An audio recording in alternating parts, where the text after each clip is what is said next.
Well, hello, everybody. Hello.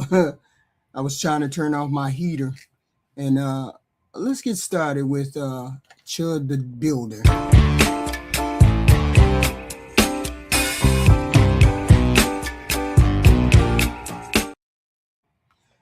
So, with Chud the Builder, this is Chud the Builder. And y'all seen the moniker, right? You know, Chud the Builder wants help from all of us. Chud wants us to be sorry for Chud. And I feel sorry for Chud, right? I'm going to say something that might sound strange at first, right? I feel sorry for him. I do. But let me be very clear before somebody runs off at the mouth and acts like I'm excusing away anything that Chud has done. I don't feel sorry in a way where we erase what he allegedly did. And I don't feel sorry in a way where we pretend the people he harassed don't matter. I don't feel sorry in a way where we ignore the black people he targeted, nor the strangers that he provoked, the public spaces he poisoned, or the man who ended up shot outside a courthouse by his own goofy ass. Because according to reports, Dalton Eatherly, known online as Chud the Builder, is facing attempted murder and other charges after a shooting outside the Montgomery County Courthouse in Tennessee. Reports say the victim, Joshua Fox, is a black disabled veteran. Ooh, you know you're in trouble now, boy. And his bond is set at $1.25 million. That is not me saying poor baby, okay? This is me saying what a pathetic loser and a waste of skin. What a sad, ugly, preventable waste of his life. And now, after all the screaming, all the slurs, all the harassment that Chud the Builder did, all the internet tough guy talk, the man is allegedly asking the black community for help getting out of jail. Sir, excuse me? You spent, Chud the Builder, you spent years treating black people like props for humiliation content. And now all of a sudden, you want compassion from the very people you degrade for clicks. Life is coming down a chute for your ass real fast. But let me tell you all about something I'm going to say about Chud the I am more than willing, absolutely willing to help Chud the Builder. I think this country should come together and get this man the help that he actually needs. Not the damn bail money, not the free Chud shirts, not a legal defense GoFundMe. No, I'm talking about real help that this man needs. Psychological help, mandatory counseling, full mental evaluation, anger management.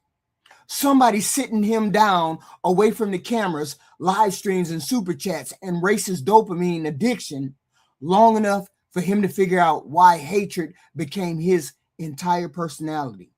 Because let's be honest about this, there's no healthy person walking around making a career out of screaming racial slurs at strangers for internet applause. That is not stable behavior. That is not masculine behavior. That is not alpha behavior. That is a deeply emotionally broken man trying to feel powerful through this humiliation that he has presented for himself. He has presented this for himself. Okay? Nobody did this to this man. Nobody. Okay? And honestly, jail might be the first structured environment this man has had in his life for years. Okay? This is another one of those provocateur people. Okay? One of these goofy people be on the internet who say goofy shit. That's her. Okay? Another one that got kicked off the platform who didn't go as far as Chud the Builder. He's going to get 3 meals a day. No live stream button, no audience egging his ass on, no comment section calling him based. Yeah, man, you did it. No internet validation. Just him sitting with himself in a cell, which honestly may be the scariest punishment of all for somebody who spent years running from his own emptiness. See, this is why I feel sorry for his ass, but not that sorry, because broken people are still responsible for what the hell they break. And at some point, society has to stop confusing public emotional instability with free speech bullshit entertainment. Because this is what they're trying to sell as free speech. This ain't no fucking free speech. This is fucking harassment. Some of these men don't need a bigger platform. They need interventions. Some don't need donations. People like him and her, they need supervision. Some people don't need internet fame. They need to be far away from microphones until they learn how to function like civilized adults. So yeah, I support helping Chud. I support helping him be kept somewhere, safe, monitored, structured, and away from the public while professionals figure out why racial hatred became this man's life mission. That's my contribution right there. Because when I look at people like him, I don't see racism. I see emotional rot. I see a man who let grievance become his personality. I see a man who let the internet turn his worst impulses into a brand. I see somebody who probably started out thinking he was trolling or some shit, joking, pushing buttons, making people mad for clicks. And ha-ha laugh and kiki got everybody laughing at the shit that you say and the shit that you do. And then somewhere along the line, the performance became the person's whole world. That's the part we need to talk about, right?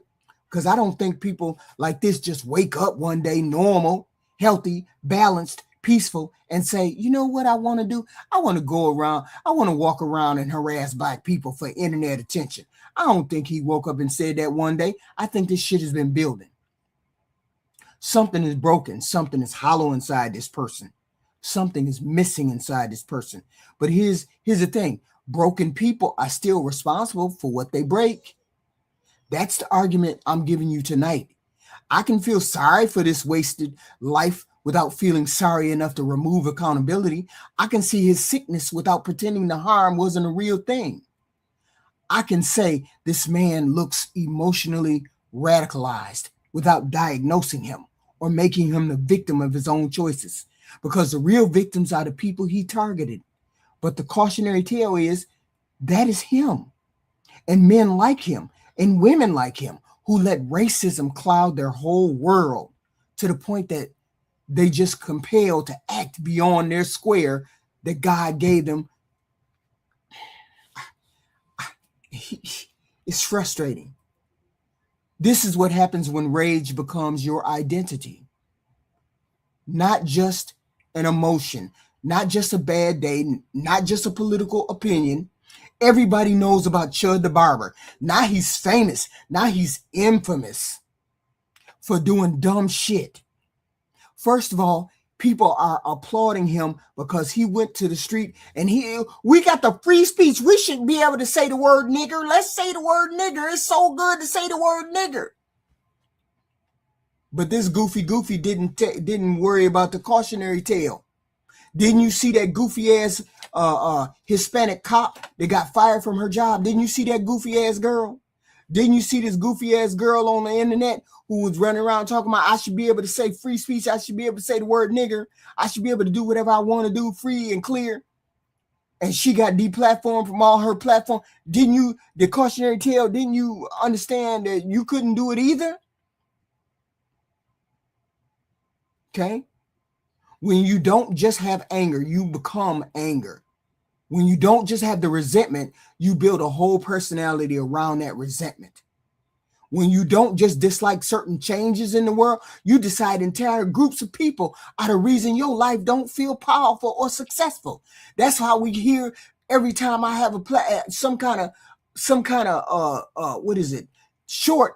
I hear people get on there talking about the immigrants is taking our jobs. The immigrants is doing this, that, and the third. That's how you radicalize people. Specifically, you get radicalized about black and immigrant people.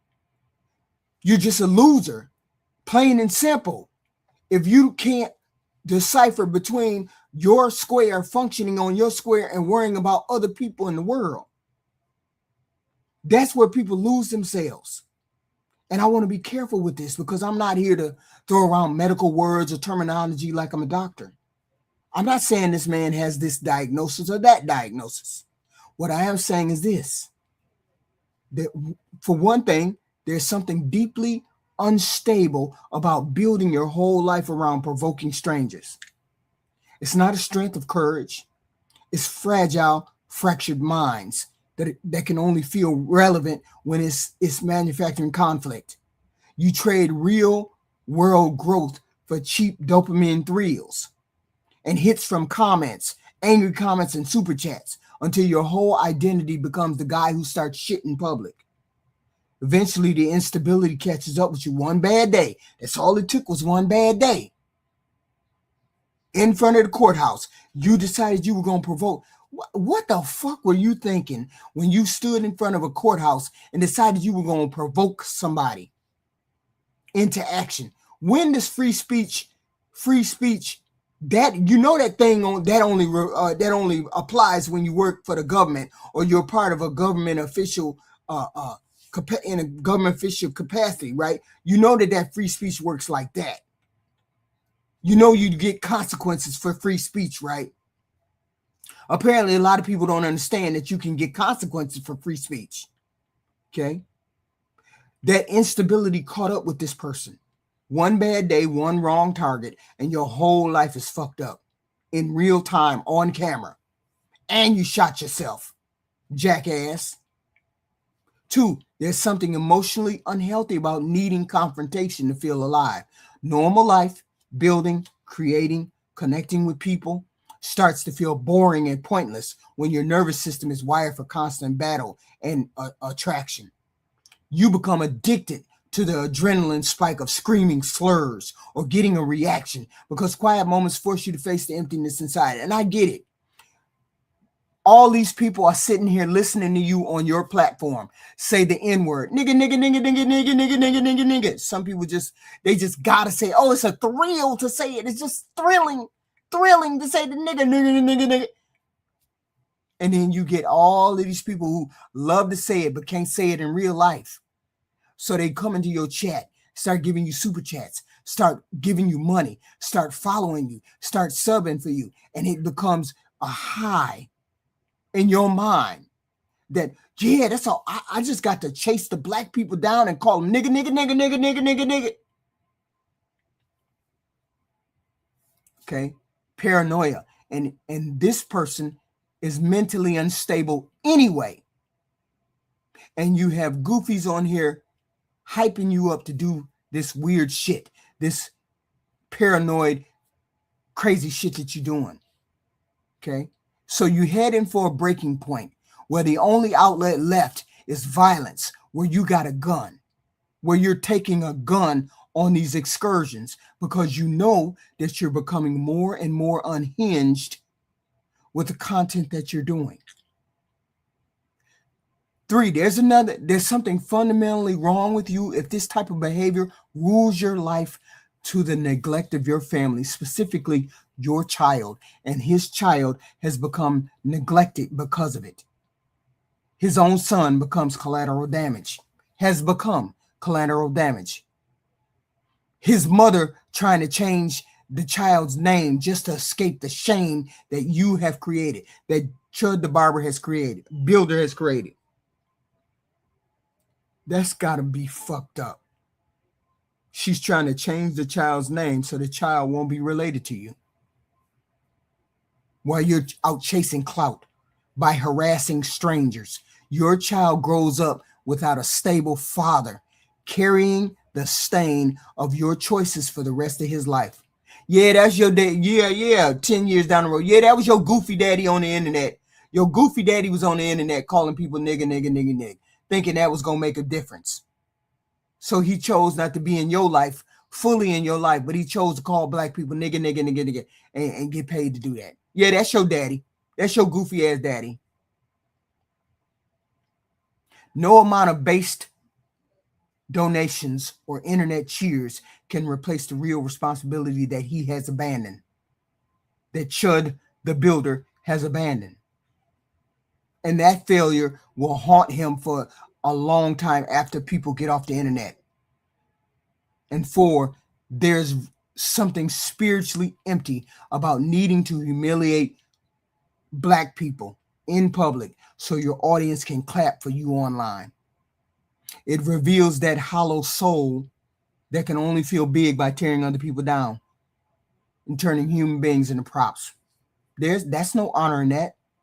There's no higher purpose to that. There's no real victory in that. Just a sad man performing cruelty for likes while his own life blows up.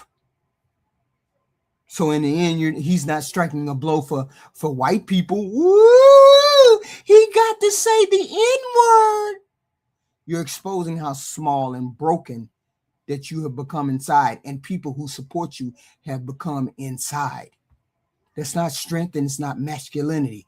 That is not confidence. This is a man begging strangers on the internet to tell him that he's important. Let that sink in. He's a man on the internet begging strangers to tell him he's important. And that's why I say I feel sorry for Chud the Builder.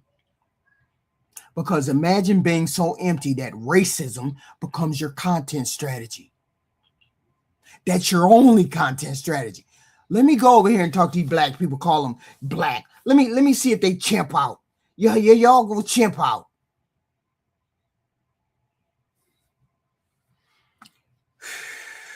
Imagine being so addicted to online applause that you risk your freedom, your family, your son, your reputation, and now possibly decades of your life because you did something dumb and stupid. Because you couldn't get past the fact that there were other people on this planet that didn't look like you, that didn't respond like you. That's not power. That's weakness, dressed up as aggression. That's insecurity with a camera. That is a man who found an audience before he found him fucking self. Before he found his fucking self. And this is even bigger than Chud, because this is the part people never understand. The internet has taught a certain kind of man that cruelty is confidence, that humiliation is masculine, that emptiness is weakness, that public distrust is the way to go. Disrespect is free speech. This is what they keep saying. Disrespect is free speech. That being hated means you're important, and that is dangerous. Because when you reward the worst behavior, you should not be shocked when the behavior gets worse. These men are not just yelling into the void.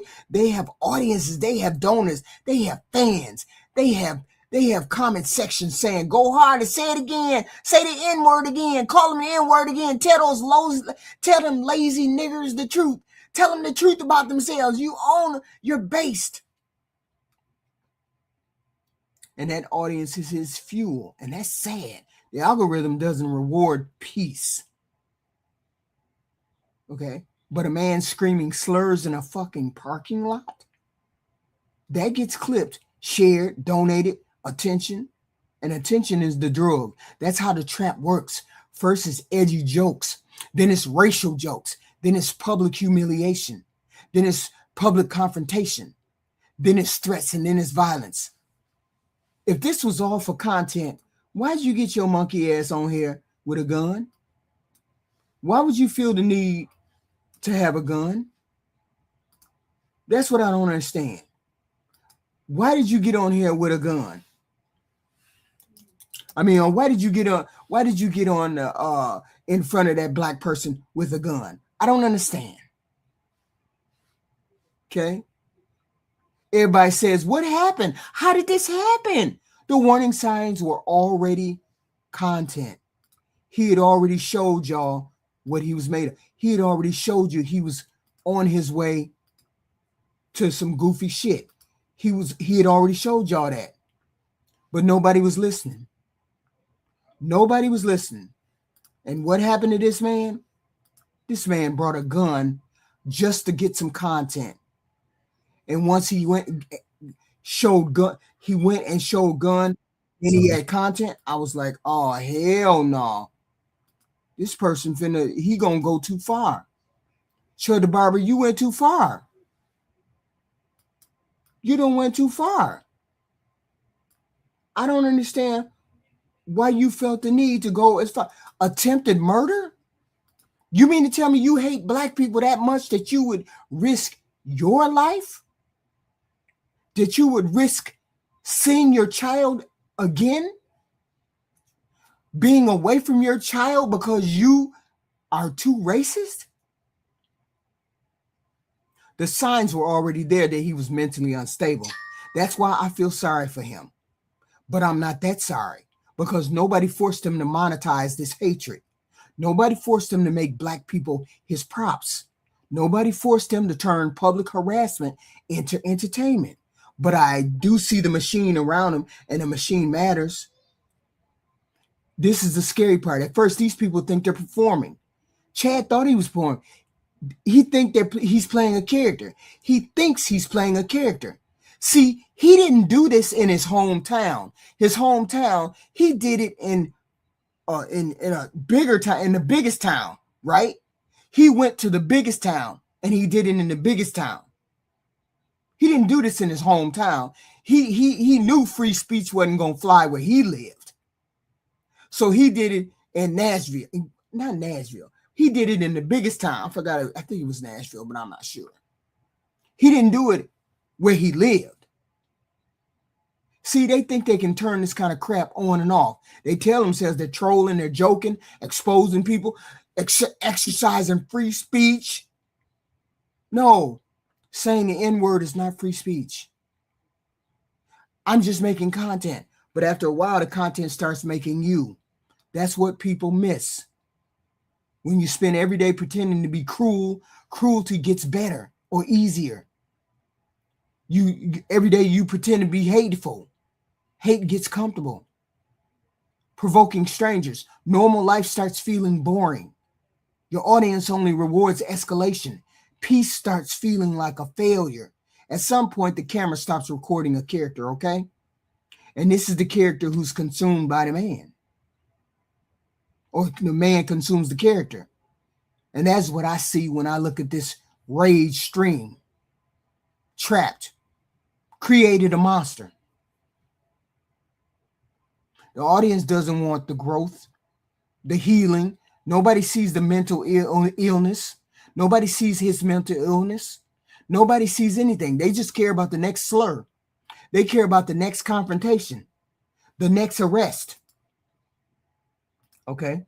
The next arrest that this person has, the next body on the ground.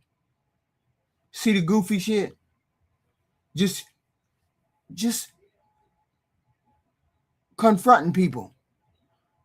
Chimping out. And everybody acts surprised when the whole thing ends up in handcuffs. We just surprised he was practicing free speech. Surprised that this man is in handcuffs. It's not surprising. That's the logical end of making confrontation your lifestyle or your platform here on YouTube or whenever. You can't spend every day lighting matches and then act shocked when something catches fire. Now we got to talk about the fact that he's mental, that there's a mental illness there. I'm assuming there's a mental illness there because I understand why people say people like this must be mental. I get it. Look at that. Sitting on a fucking stretcher. Knowing your ass going to jail. Knowing your ass going to jail. Just dumb for no reason. Okay? Because normal, healthy, grounded, mentally stable people do not build their lives around racial provocateurs. Normal people do not wake up and say, let me go find black people to harass for an audience. Just goofy. Nobody does that. Normal people do not need strangers to fear them in order to feel strong. But we have to be careful because once we say mental illness, some people hear that's an excuse. And that is not what I'm saying. I'm saying this looks like emotional radicalization. It looks like grievance addiction. It looks like identity collapse. It looks like somebody living inside a rage feedback loop. That does not remove his responsibility. It explains the pattern. And there's a difference because plenty of people struggle. Plenty of men are lonely. Plenty of men lose their jobs. Plenty of men have relationship problems, get rejected. The world passes them by, but most of them do not turn into racist public provocateurs like this idiot. So we're not going to blame poverty. We're not going to blame heartbreak. We're not going to blame loneliness. We're not going to blame society. We're not going to blame black people. This man had choices. No, a hard life does not excuse cruelty. But a hard life mixed with resentment, mixed with the internet, mixed with an audience rewarding your worst impulses, well, that can become addictive in a pipeline, and that pipeline is real. And then, but I got to say this very plainly. There's always an audience standing behind unstable men telling them to go further and further and further, always. These men don't escalate alone. Somebody's watching, donating, laughing, screenshotting, screen recording. Somebody's saying, do it again, call him a nigger. It's funny. It's funny until you find your ass in jail. It's funny till you find your ass facing 56 years in prison. It's funny. It's everybody got a motherfucking plan till they get punched in the face. Right? And that audience wants to act innocent after this explosion, after you all encourage this garbage on the internet. Okay. After it gets encouraged on the internet. See, I got one of these trash people in my comment section now, Douglas Baker. You're trash, Douglas Baker. Trash. They want to say, well, I didn't pull the trigger. I didn't say it. No, but you clapped during the spiral. You paid for the spiral. You paid for this man to go down the drain. You rewarded the spiral down the drain. You turned a man's emotional instability into your entertainment. And that's why I don't just blame this dude. I blame the culture that made him profitable. Because this is not just about one man in Tennessee. This is about a whole ecosystem that takes angry, directionless men and tells them, you're not lost. You're a warrior. You're a free speech warrior. You're not insecure. You're awake. You're not cruel. You're brave. You're not harassing people. You're defending civilization. You're defending free speech. This is how stupid men get turned into dangerous fucking men. They're handed a myth where their ugliness becomes heroism. Oh, the immigrants and the blacks are taking all y'all jobs. The immigrants and the blacks are taking over the world. The immigrants and the blacks are pushing us out. Now we got to do something now. And if they ain't already weak, lonely enough, angry enough, or desperate enough for validation, they believe this shit. That's why I feel sorry for Chud the Builder, because it's pathetic, but not so sorry that I forget the harm that he has done. Chud is not an isolated person on the internet. We got goofies on the internet everywhere. Goofies. We got goofies on here calling people mutts. We got goofies on here saying everything. Just trash white folks. Got to be trash white folks. Wouldn't be a black person that would call me a name. It would be trash white folk. He's a part of a broader online world where provocation is the product. You have people like Nick Fuentes, who has built a major online following around racist, anti-Semitic, misogynistic grievances. That tells you something. Hate is not just hate anymore. Hate is monetized. Hate has subscriptions, super chats, merch, private communities. Hate has fans who feel emotionally connected to the person feeding them poison. Have you ever noticed that all these people who get on here who talk about hate and race and all that kind of goofy shit, they a couple screws are loose somewhere? Have y'all noticed that they got a couple screws loose somewhere? They're incels, lost their family, on the outskirts of society. Have y'all noticed that that's what these people are? Okay. And then you have people like Baked Alaska, who live streamed from inside the Capitol of January 6th and later faced legal consequences.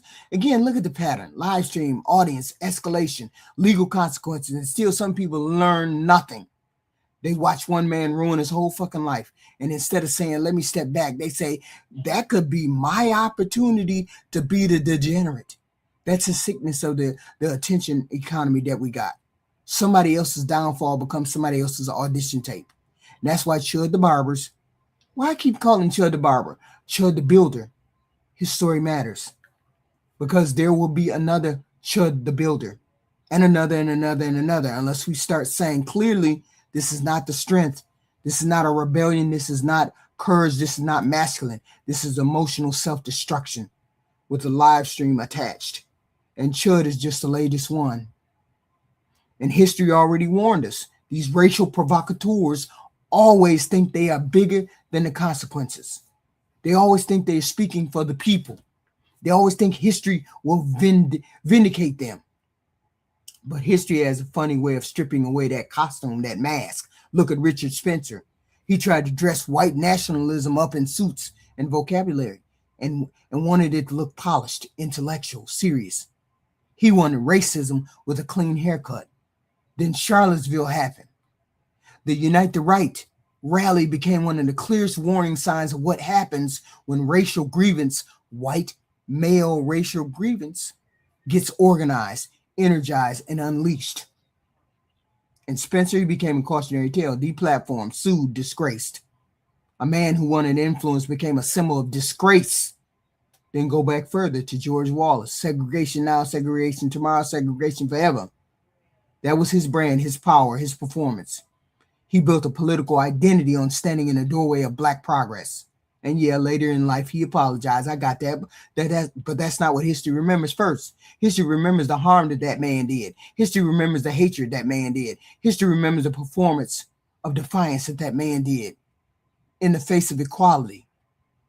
This is a cautionary tale, this Chud the Builder. Not because being shot was justice. No, violence is not justice. But because a life built on racial hatred ended with pain. You have Bull Connor, fire hoses, police dogs, children attacked in Birmingham. He thought he was defending an order, this Bull Connor. Instead, he became one of the ugliest images in American history. That's what these racist men never seem to understand. They think they're writing themselves into glory, but they're writing themselves into shame. And Chud too. He's not famous in the way he thinks he is. He's not powerful in the way his fans told him he was. He's now a part of the same sad pattern. A man letting racial grievance become his identity. The crowd cheers. The behavior escalates. Then the consequences arrive. As always, swiftly and harshly. This is where Chud the Builder finds himself. That's why I feel sad and I'm sorry for Chud the Builder. I can't help you. This is the only way that I can help you. You need help, and it's not to get out of jail. You need other types of help. And some of them may even include medication and pills. Maybe lithium for some good content. I don't know. All I know is Chud the Barber has destroyed his life because of his racism. And if every one of these people who keep coming on the internet, talking like this, acting like this, building content like this for clicks and views, racism is going to destroy your life too. It will destroy your life too. Because there's other things to think about, to cherish, and to find important. This is not it. So for Chud the Barber, I feel sorry for you, but I can't help you in any other way. This is my way of helping you. My way of helping you is figure out what your priorities are. Hopefully you don't get 60 years. Nobody deserves to have 60 years because they're stupid. Nobody deserves to get 60 years because they're stupid. But you do deserve to get some jail time because you did pull a gun out and you did shoot another human being. So you should get time for that. I don't know how much time. I doubt very seriously he goes to jail because of the attempted murder, but he might go to jail for the other things.